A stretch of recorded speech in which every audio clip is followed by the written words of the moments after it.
Thank you very much, Chair. Thank you, RB. David Randall, I'm a renal physician in East London. I hold relevant unpaid roles in the Our Duty of Care campaign and the Christian Medical Fellowship. And while we're on declarations of interest, you'll forgive me for always seeming to speak on controversial topics.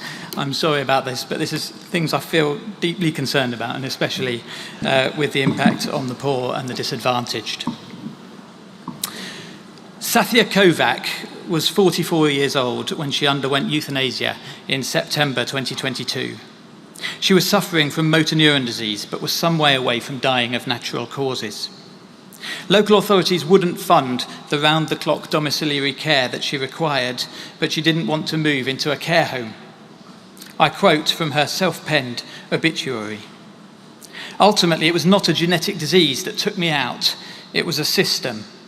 There are not enough services promoting quality of life and independence for those who are not healthy and able-bodied. I could have had more time if I had more help." Medical assistance in dying, or MAID, in Canada was recently described to me not so much as a slippery slope, but as a not-so-slow-motion car crash. Eligibility criteria have widened and safeguards have been removed because of equalities legislation.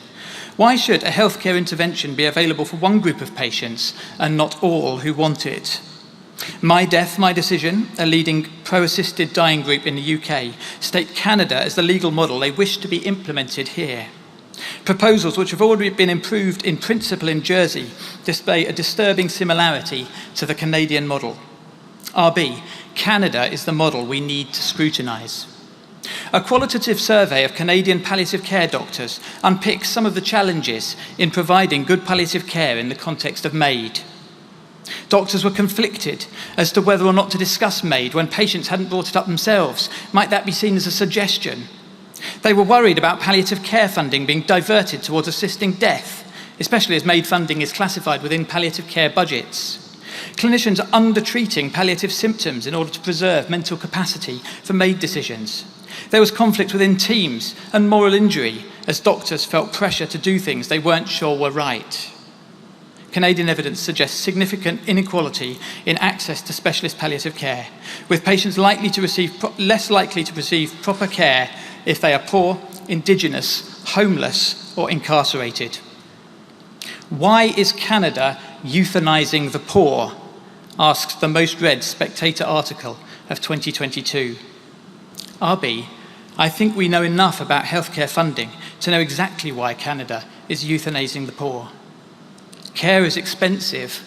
Ending patients' lives is not. Canadian government data estimates they saved $149 million during 2021.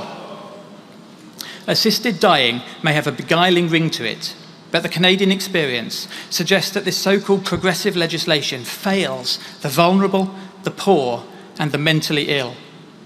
Alan Nichols, hospitalised because of suicidality in October 2019, was dead a month later. The sole reason for his MAID request was a long-standing hearing loss.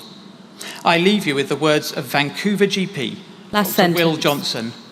It has become all too easy to end patients' lives. Learn from our mistakes.